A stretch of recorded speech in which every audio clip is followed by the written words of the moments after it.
सगळ्यात सोपी आणि झटपट होणारी अशी आपण आज एक ढोकळ्याची रेसिपी बघतोय. हा आहे इन्स्टंट रवा ढोकळा. अतिशय मऊ, लुसलुशीत आणि जाळीदार असा हा बनलेला आहे. रेसिपी अतिशय सोपी आहे, त्यामुळे हा व्हिडिओ तुम्ही शेवटपर्यंत नक्की बघा. नमस्कार, मी अमिता आणि पालकर्स किचन मध्ये तुम्हा सगळ्यांचं मनापासून स्वागत. तर हा रवा ढोकळा बनवण्यासाठी मी इथे 1 कप रवा घेतलाय आणि त्यामध्ये घातलाय अर्धा कप आंबट दही.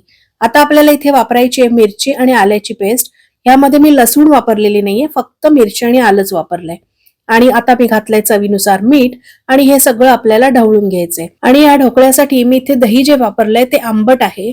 आंबट दह्यामुळे ढोकळ्याला चव खूप छान येते, म्हणून शक्यतो आंबट दह्याचा किंवा आंबट ताकाचा तुम्ही यामध्ये वापर करा. आणि अशा प्रकारे पाणी घालायच्या आधी आपण ते दही व्यवस्थित या रव्यामध्ये मिक्स करून घ्यायचंय. आता आपण त्यामध्ये पाणी घालणार आहोत, पण पाणी खूप जास्त एकाच वेळी घालायचं नाहीये. साधारण अंदाज घेत घेत आपण थोडं थोडं पाणी आपण त्यामध्ये घालणार आहोत.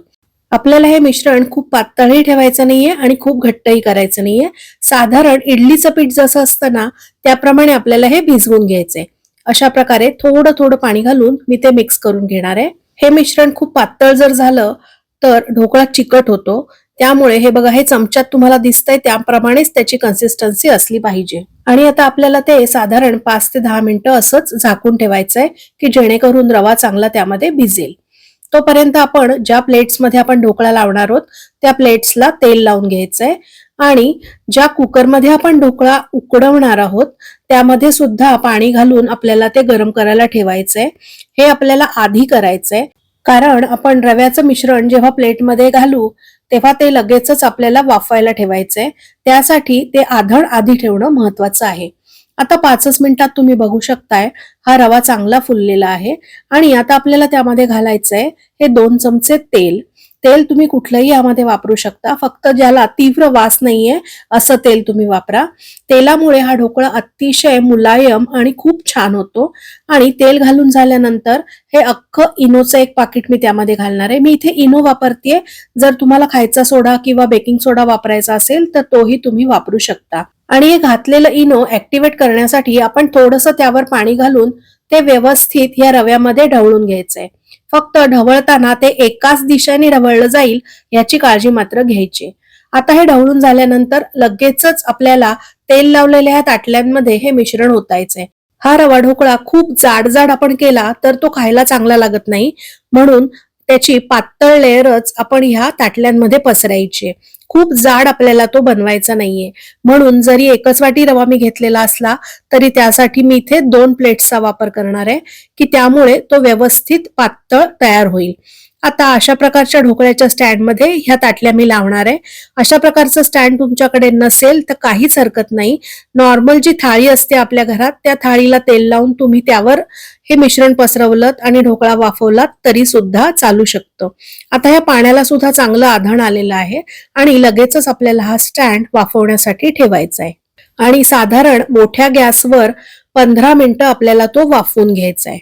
आपण इडली ज्याप्रमाणे वाफवतो त्याचप्रमाणे साधारण 12 ते 15 मिनिटं ह्यासाठी लागतात.